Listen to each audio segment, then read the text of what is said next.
All right, everyone, we're back with another episode of the Actual Fluency podcast.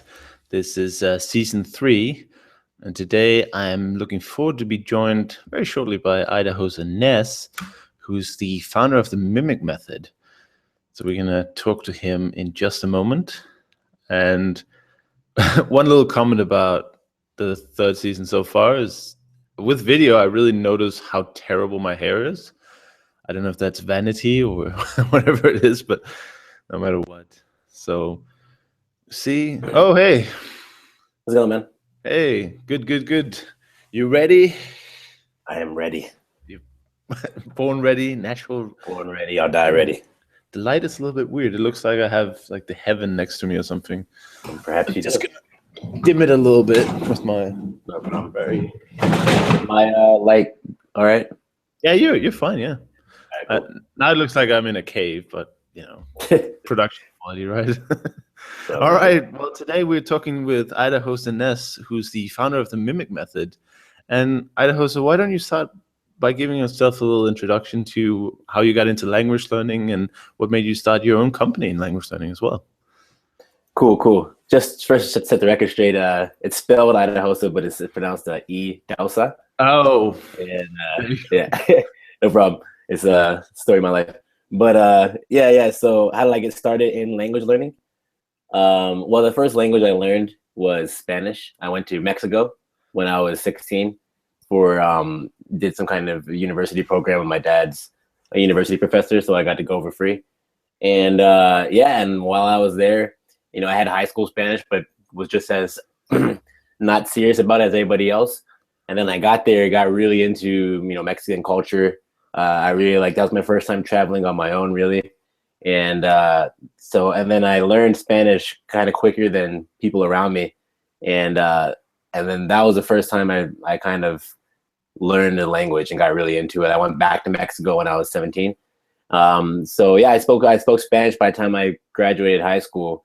And when I got to university, I decided, well, since I'm already kind of good at Spanish, I might as well do a new language. So I decided on Mandarin Chinese, and then now I speak Mandarin, Spanish, Portuguese, French, and German. Cool. And was that a university offering the Mandarin, or was that just on Yeah, it's one of those intensive Mandarin courses. You go almost every day. And then I went to I studied abroad in Shanghai and Beijing in total for almost a year. And same kind of story there. I was able to pick up the language faster than my peers. And it was at that time I started to kind of formulate a philosophy around why that was, what I was doing differently. One of the core things I noticed at the very beginning with Spanish is that if you actually make the effort to try to sound like the people, not only do people kind of relate to you a bit more when you do the accent better, but the actual acquisition of the language became faster because you're able to kind of connect and hear the words easier and stuff. So that's what happened. Then when I got the Chinese, the whole idea of accent and pronunciation became even more clear since it's a tonal language.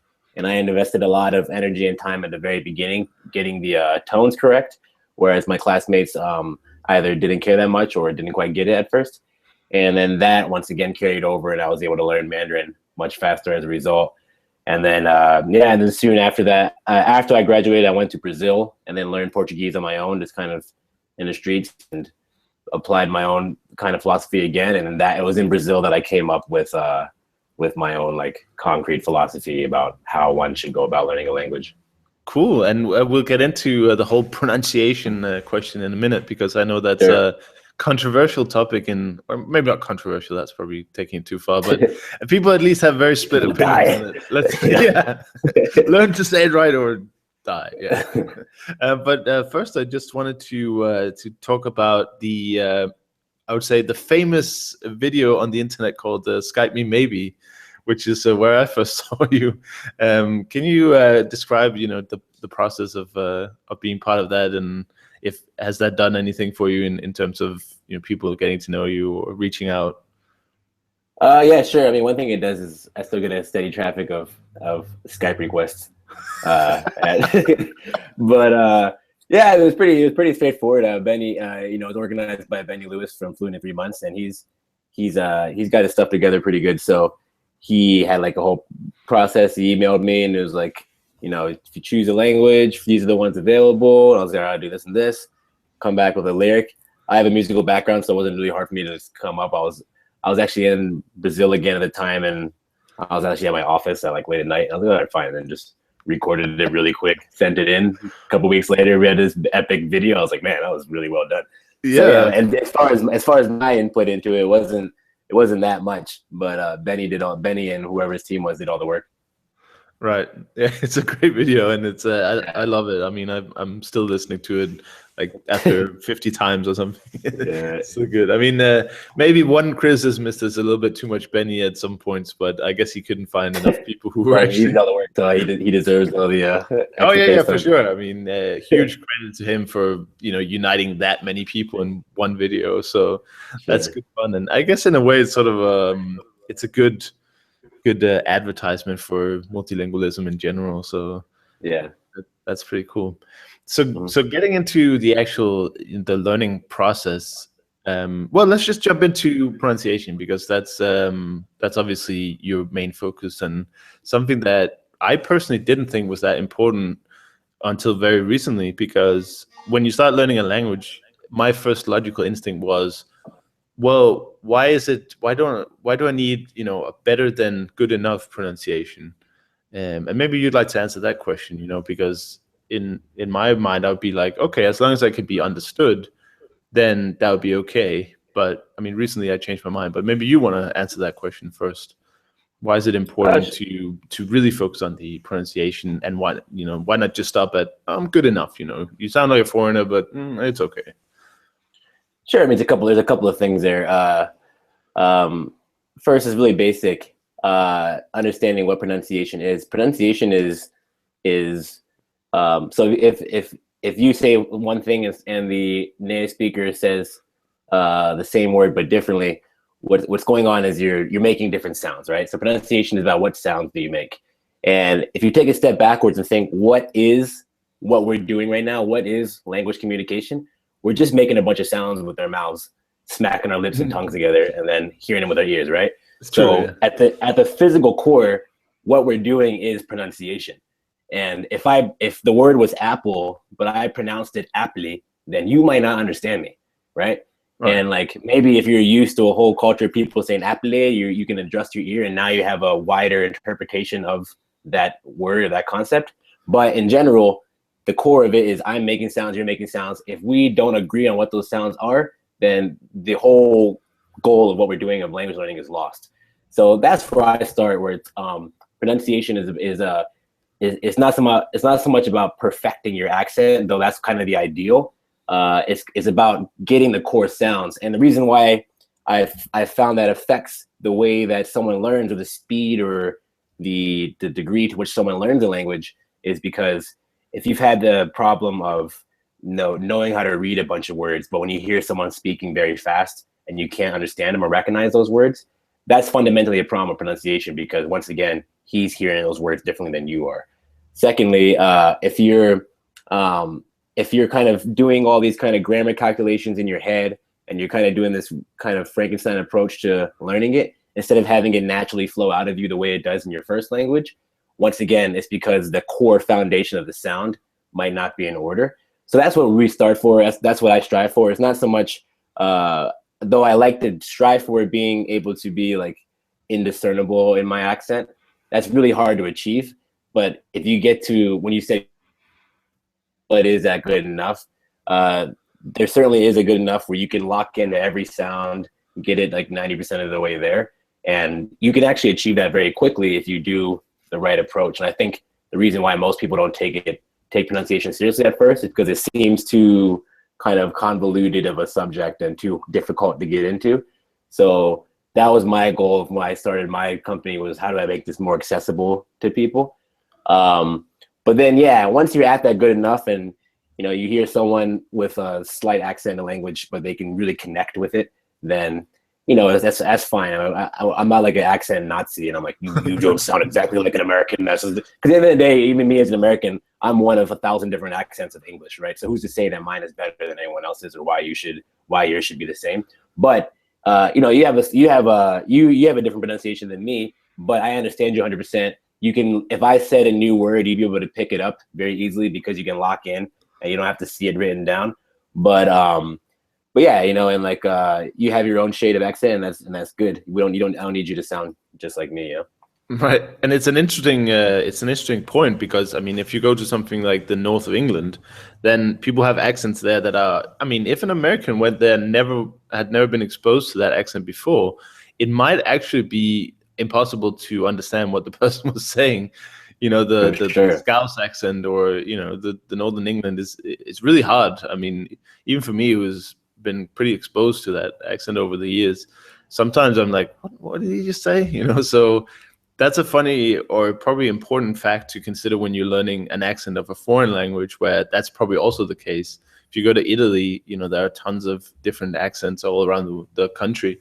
So even the idea of a correct accent seems a little bit like a fairy tale in a way. And you bring up a good point. So I when I think about language, like I always tell people, don't learn a language, like learn a people, right? And because I mean, I can learn the English language and like read books on it and be a scholar of the English language, or a better example would be Portuguese, right? I can be a scholar of the Portuguese language, but why am I doing it? Why am I taking away time from other activities I could be doing to do this? It's because I want to talk to people from Portugal or from Brazil. Like at the end of the day, that's what we're all here for, right? Just to talk to people. And for English, that's the thing, we get so caught up in these names, like this is the English language. But what people are speaking in Northern England is called the same thing that I speak, but I can't understand them. Therefore, like, what's the point? I can go up there and be like, no, you're not speaking proper, and like, I'll get out of here, mate. But if I went there and I focus on learning the people of Northern England and then trying to mimic their pronunciation, then they'll bring me in like, oh, he's one of us, and like, and then I can come in there and and then once again fulfill my ultimate goal, which is to make more friends, connect with people deeper through these random sounds we're making by smacking our lips together. Right, and it would be quite boring if we all had the same standard American English accent. Because then, I mean, when you went to other places, they'd be like, that you'd miss that kind of novelty effect of flavor. I mean, I love accents in languages because it shows you that they're from somewhere, mysterious in a way until you learn where they're from. In Denmark, we have a tiny country, 5-6 million people, and there are so different accents that people have trouble understanding each other on such a small landmass.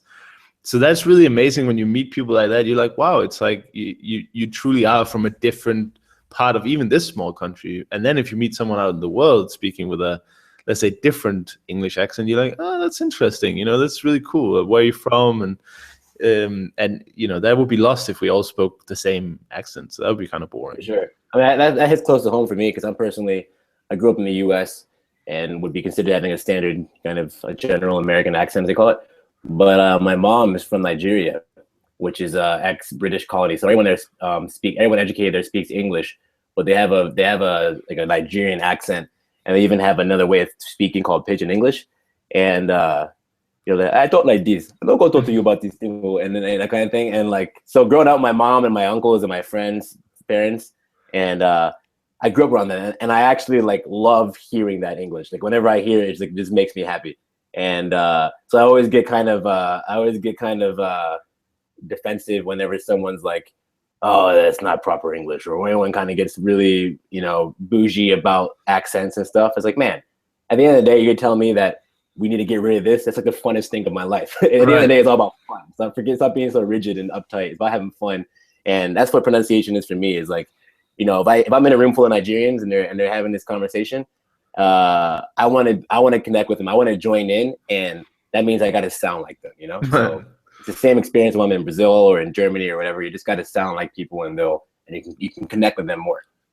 Right. And how did you come up with the technical aspects of the mimic method? Because one thing is have the idea that pronunciation is important, but how do you translate that into something that you can actually give to people and say, here, use this and you'll be better, or you'll improve this? Or how do you go through that process? Sure. So like I said, I think the reason why a lot of people are like, oh, you don't have to worry about pronunciation, is because they don't have a solution and they don't want to discourage people and be like, oh, well, it's impossible. If you're not already good at it, it's impossible. And so that's something I thought about for a while. I had a knack for it from an early age. And then when I got to Brazil, I started learning Brazilian music, particularly like different instruments, percussive instruments. And what happened was I played violin my whole life. I played other instruments, and I generally consider myself like decent at music. But when I got to these Brazilian different contexts, my ear couldn't process some of the nuances, some of the details of the rhythms. And it was super frustrating to me. I was like, oh, why can't I get this? And so one day I just sat down and I just grinded out, and I just analyzed every single aspect of all these percussion beats I was doing in this group I was part of. And then through that process, I came up with like a technique for myself to learn these rhythms. And then I was able to learn like very quickly once I got super analytical about it. And then, so I did that. I played with this drum band and we did like shows and stuff. And then one day I was just kind of like coming home from a practice on the bus, kind of jumped something out. And I just had this kind of epiphany, like, oh my God, I can apply that exact same technique to learning how to pronounce phrases, because at the end of the day, the same way I'm hitting this drum with a stick is the same way I'm hitting like the top of my mouth with my tongue. It's just about coordination and coordinating it with sound. So I went home and like basically adapted that same kind of method I did for the percussion to like a Portuguese song and to an English song. And I kind of rushed out into the street and started grabbing random Brazilians and random foreigners and like started testing it out on them. I was testing out this technique, and it worked. And basically within like a few minutes, I was able to like, teach Brazilians with no English experience how to pronounce a phrase with like a near perfect English accent. And then likewise, random foreigners to like say his Portuguese sounds and his Portuguese phrases with a near perfect accent. And so, yeah, I realized that you can control the variables and break it down. And then soon after that, I figured out a way to kind of put the experience online. And then, and that's how I went from there. The rest is history. That's history. And speaking of music, apart from being used in your method as well, that is a great tool to improve pronunciation, isn't it? In practical terms, and at least that's what everyone seems to be saying. But can you maybe explain why it is that music is so helpful in pronunciation? Sure. It's basically two reasons. And this has been researched. When you put if I say something to you like, hey, what time do you want to do a Skype interview? Right? There's a certain rhythm to that, but it's not being emphasized in normal speech. But if I put like a beat to it, I'm like, hey, when do you want to go do this interview? Then what happens is the structure of the musical beat kind of puts things more clearly in your perception of sounds. So that's something they've studied. Secondly, and most importantly, pronunciation is a physical skill. It's a motor movement. If you imagine trying to learn like salsa for the first time, or trying to learn how to, ride a bike or something, you don't do it right the first time, right? You can only do it through lots of repetition of the right movement. And in most scenarios, repeating something over and over again is super boring. But music is by definition repetition. And it's the only context for us humans where repetition is not just not boring, but like extremely fun and engaging. So if I wanted to just pronounce that phrase, when's our Skype interview? And I just said, say this over and over again, you'd fall asleep. But if I put like some dubstep music to it and then a light on a beat, like, oh, when's the right interview tonight? And then you can do it like 1,000 times and never get bored. And then the muscles in your tongue, lips, and throat are going to strengthen and then get that muscle memory needed to speak those sounds in normal conversation without thinking about it. Right. And a bit of a technical question. You speak Mandarin Chinese, and is it true that when they sing in Mandarin, the tones are not as in the spoken, or are there tones in singing Mandarin? And if so, how does Mandarin songs help you to get a better grasp of the tones? Yeah, it's a good question. For whenever we do musical things, so what we started doing recently with our courses is we use music and songs, but we also songify normal phrases, so they can actually take a beat and like the way they do on those YouTube videos and like put it to a beat for you. We do that a lot for Mandarin because you're correct. Mandarin is a tonal language, which means the actual pitch of your voice influences the meaning, and it's important for you to get really nuanced pitch hearing. So if I put a phrase to a melody, then the pitches by definition become distorted. So when we use songs, we almost always use rap, and then only the type of rap songs where the artist is staying more or less true to the tonal pronunciation. But yeah, it's correct. You won't learn tones from learning Mandarin melodic songs. Right. Yeah, I imagine that would be a hard thing to do, Sure. if not impossible. One thing about pronunciation that I found interesting was the Michael, the guy behind Hyperpolyglot. No, not Hyperpolyglot. Hyperglot, the movie. In Berlin, during a talk, he said something about how actors learn how to use diction and really control their voice. And he said one of the really good things about when you're in a beginner stage would be to exaggerate the pronunciation of the native speaker. So you mimic them, but in a sort of exaggerated way.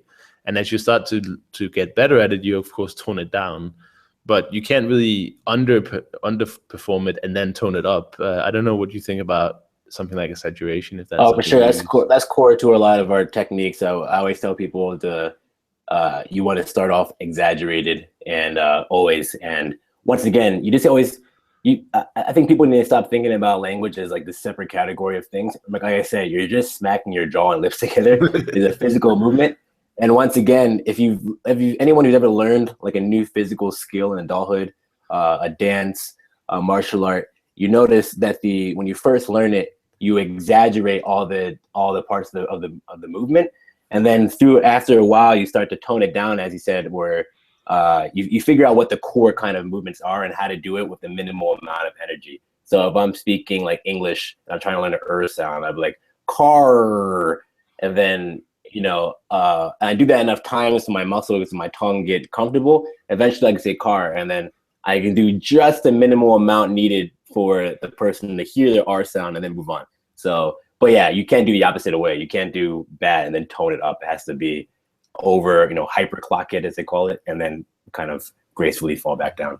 Right, because I think when I started learning Russian, I was a little bit, maybe timid is the right word. I was a little bit nervous to just really over exaggerate the Russian pronunciation, and some of them are really unique and different from what I'm used to. But I imagine if I had to learn it again, and if I start out exaggerating instead, I probably would have a better pronunciation today, because like you say, you can always tone it down. But for me now, to relearn it is really difficult. I guess relearning anything is really difficult. So. Yeah, and you brought up a point too I wanted to address, which was you said you felt strange, kind of exaggerating the sounds, and I tell people about that. Like, so when I said I was 16, I learned Spanish. That's when I first realized that exaggerating pronunciation or really trying to sound like the native has a difference, because your classmates are all kind of like not really engaged, like yo quiero más tacos, and you're like no yo quiero más tacos, and so they wouldn't care, and then as a result, they never really got into it. And I thought about that a while, like, why is it such a big deal for someone to just say "yo quiero más tacos" and then drop their American way of speaking or whatever their native thing is?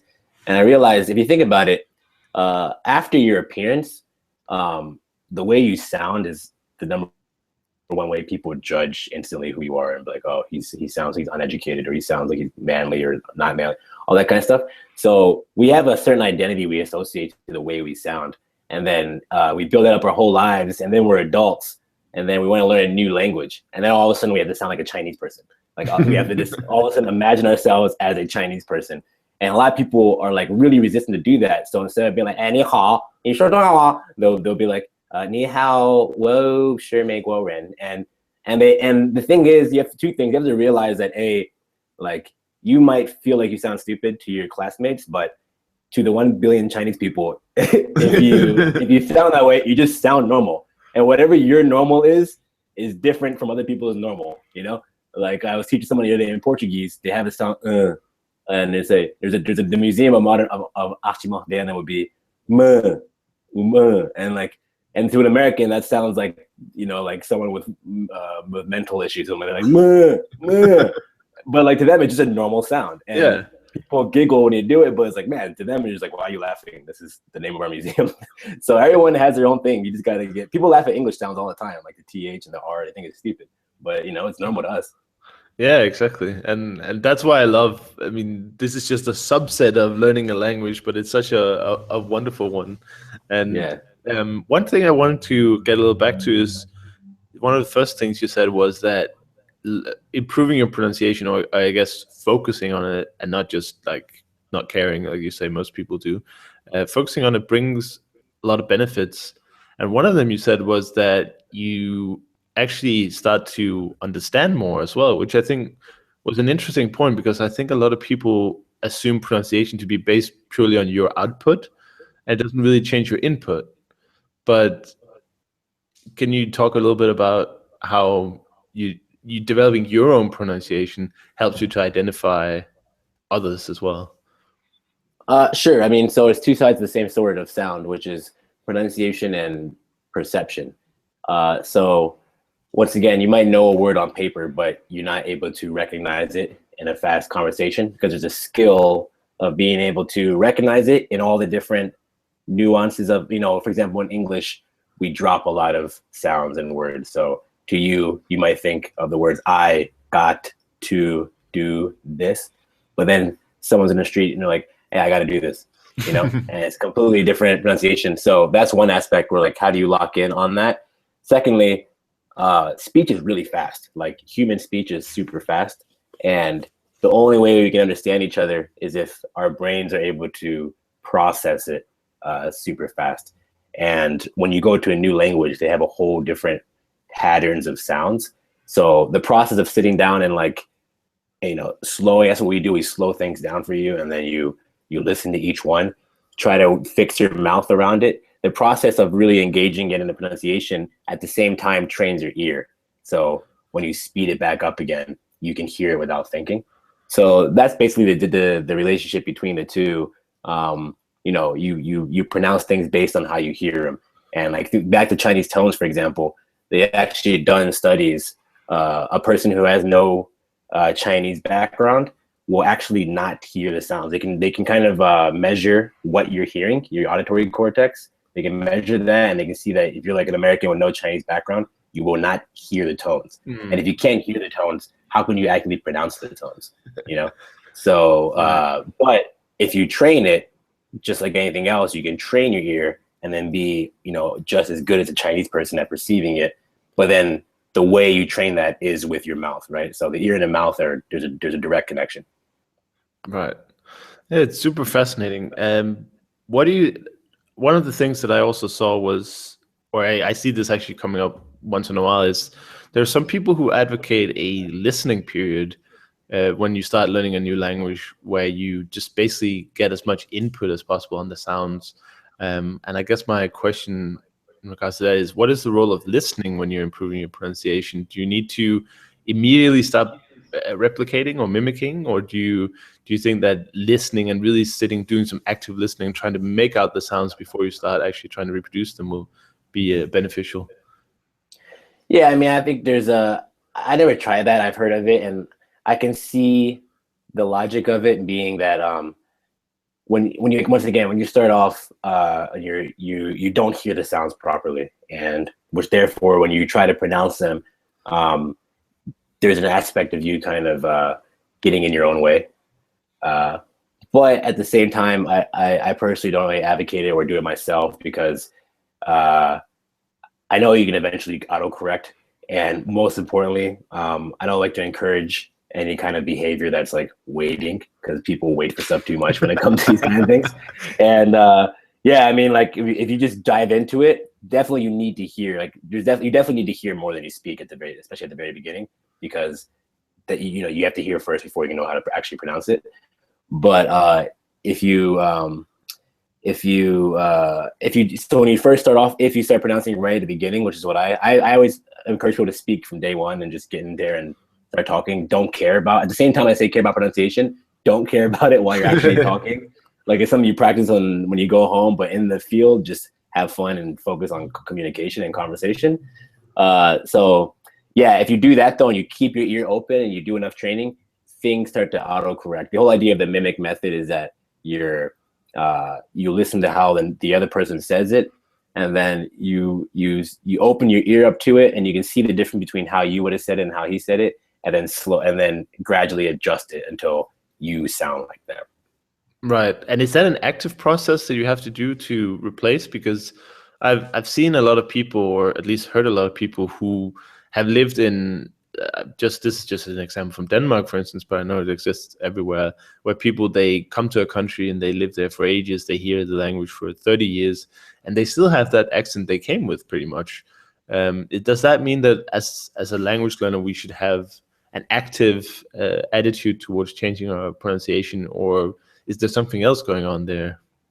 Sure. I mean, so that's kind of the logic behind that waiting period thing, which is when the first time you pronounce something, you're going to pronounce it wrong, but there's also a risk of building a habit. So everything we do is habit. All my speech right now is habit. And when you're learning a new language, you're trying to learn new habits. Yeah. So if you go to a place for 30 years, you can open up your ear and really try to fine tune it, or you can reinforce habits you've already had. And that's what happens to people who've been in a place for a long time, and they basically have not been able to hear the details, and they enforce the habit. And then if they want to improve it, the first step is listening really, really close in detail and active practice with accent training. And then they're like, oh, now I hear the difference between how I say it and how they say it. But now, unlike the person who just started the language, they have 30 years of habit that they have to undo. And that's not easy. It's possible, but it's not easy at all.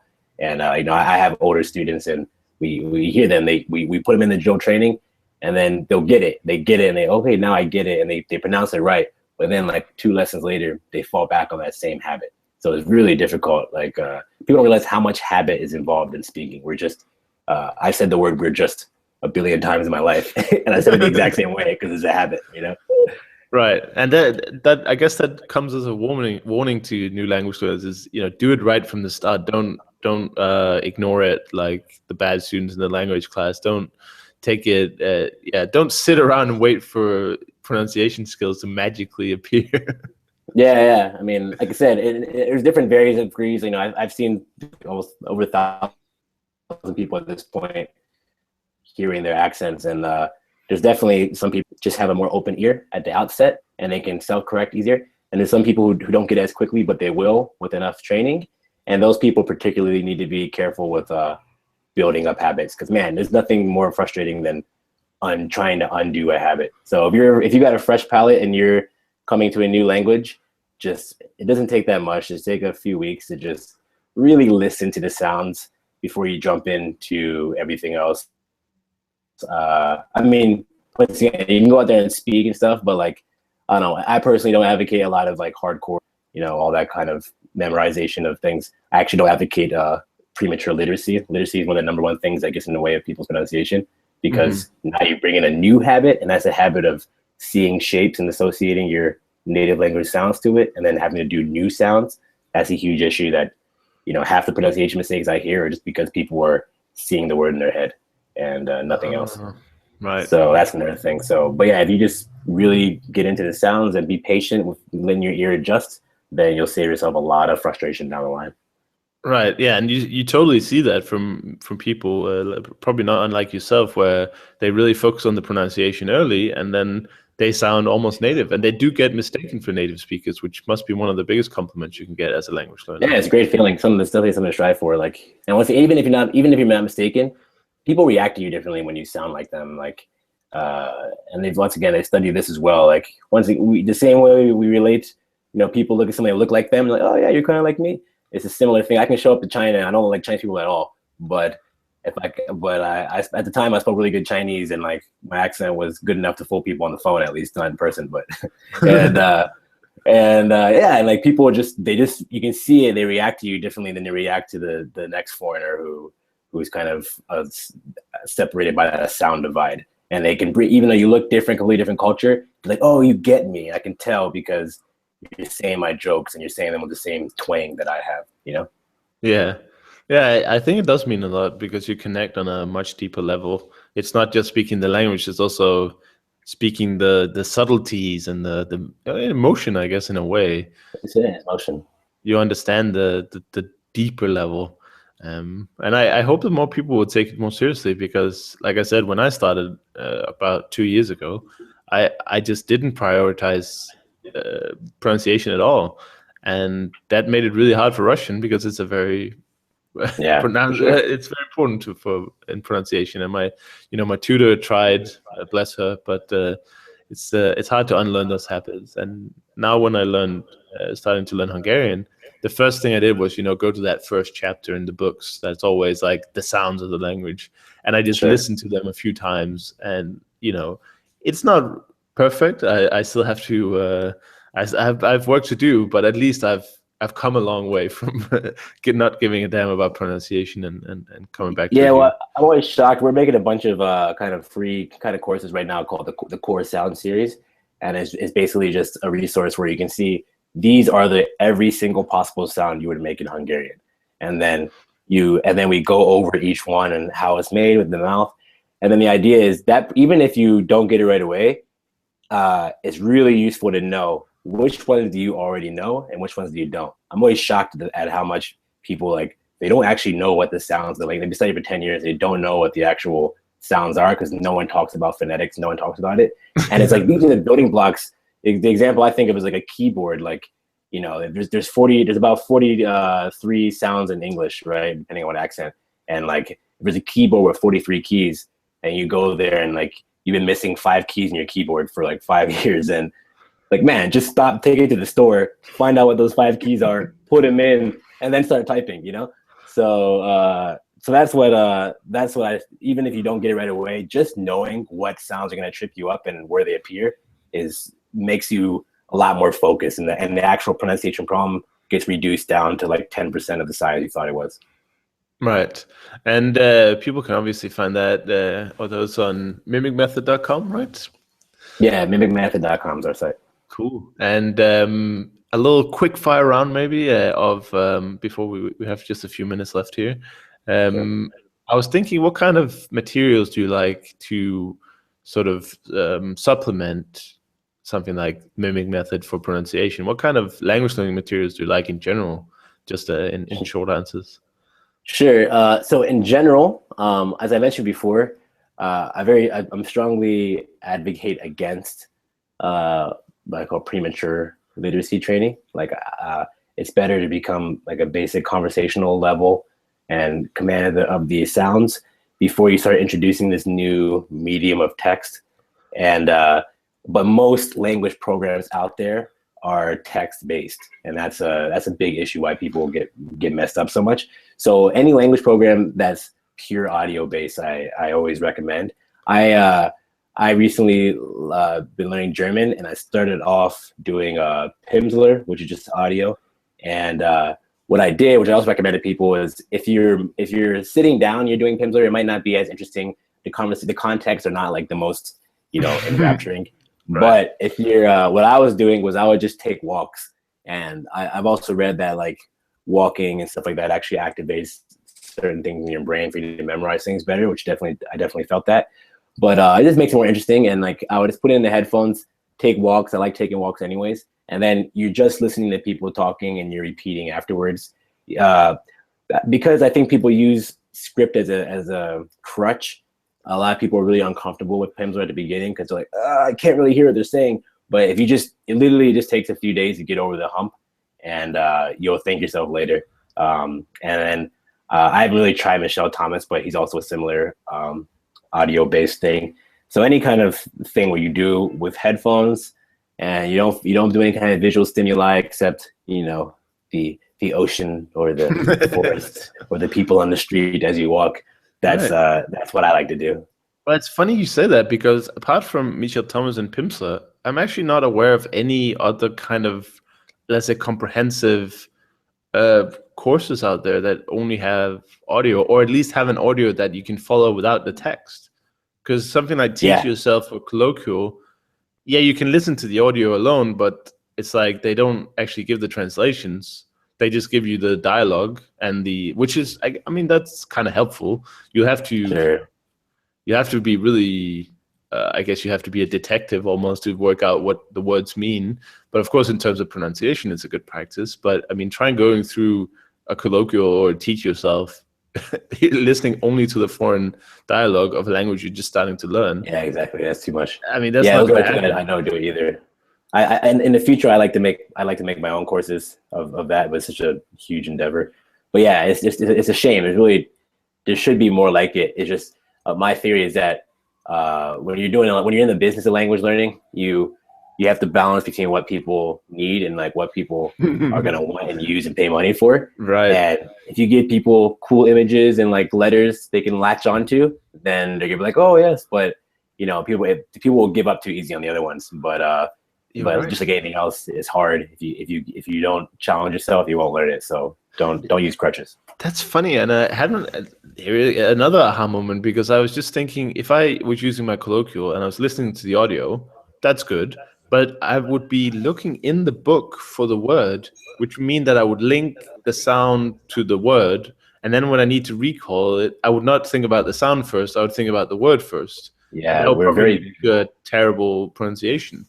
Or okay, yeah. I mean, it definitely influences it. And like I said, the way I explain it is, if you see the letter T, right? There's nothing intrinsic about the letter T. It's just like a horizontal line and a vertical line, right? And doesn't mean anything. But since I was like 4 years old, I've been looking at that symbol and thinking of placing the tip of my tongue against the gum line, saying, right. And like that. And then since I was 5, I'm turning 28 soon. It's 23 years of saying, So I've probably said at least 1 billion times. And then all of a sudden you learn Portuguese. And then when you have that next to an I, it's not anymore, it's a ch, right? So, okay, switch tracks after 1 billion times, let's do a new one. And lo and behold, when you see someone trying to say a word in Portuguese, an American or something like that, they're going to say that instead of the ch when they're reading it half the time, because even if they already know. So, but if I had heard that sound, I learned Portuguese illiterate, and then I learned how to read afterwards. In my head, if I had to spell that word, I would have spelled it with CH because that's how we spell that sound in English. And then when I see it on paper, I'm like, oh, that's how you spell that. That's a much better experience than knowing how you spell it first and then struggling with the pronunciation. I'm always delighted when I find out that like a word is actually 2 words and I thought it was just one. And like, I'm glad to have like illiterate people problems when I'm learning a language, because that means that like I'm really feeling the way it sounds. And but yeah, unfortunately, there's not that many good resources out there that give a person the opportunity to learn that way. No, I'll just plug one that I've been using lately, and what they do is they offer an audio only sort of method, but it's not a very comprehensive taking you from nothing to something. It's just a kind of, I'd call it a supplement, and that's the innovative languages, the Pod 101s and the language class, because they have tons of audio lessons that you can listen to in standalone. You don't need the script and you don't need any flashcards or anything. So if people are interested in an audio-based method, I would call it a supplement, because I don't think you actually, you learn a little bit of grammar, you learn a little bit of vocabulary, and you definitely learn how to pronounce things, but it's not a very comprehensive explaining all the details and really starting it out. I like the method, and they have a crazy offer going, which I wrote about on the blog, where you can download their entire library for every language, and it's just $1 per language. So you can get like 3,000 audio files for $1. Are they going out of business? I don't know what to do, but it's like it's like a 30-day trial, right? And then unlimited premium access for $1 for 30 days. And if you cancel the membership, it's $1. It's like I guess they hope that people like it so much that they're like supporting it or something. I don't know, but I wrote a guide to that, and it's not because it's very complicated, but downloading all the files is quite complicated. So I made a little guide on the website actualfluency.com /pod 101 offer, so you can read that, and it will show you. It's a little bit cumbersome because there's no way to just grab all. You have to actually manually click each one, but 10 minutes of work for probably a year's worth of audio or something. And like I said, you download that on your iPod and just take nice walks and just load it up. That's my way. I see all these things as like a kind of jump frog to the point where you can have a basic conversation, and then from there, that's where you really learn. Right. And but yeah, if you can just walk for an hour and do an hour of those lessons every day, and that's really super helpful. Yeah, repeat out loud as much as possible, even if you Repeating out loud. Like don't be quiet. Do it out loud. Don't be afraid if people judge you in the street. It's just part of life. You gotta get over it. If it's a foreign language anyway, they might be thinking, "Oh, he's just on the phone or something." Exactly. Oh, cool. Well, I want to thank you so much for taking the time to come on the show and talk about the passion of yours, which is pronunciation. And I mean, I'm really happy to have learned a lot, and I had a few aha moments during the call. So I hope that the listeners also feel this way. And best of luck with Mimic Method. And I hope to see more of you in the future. All right. Thanks, Chris. Thanks so much. And stay in touch. Will do. All right. Take care. Laters.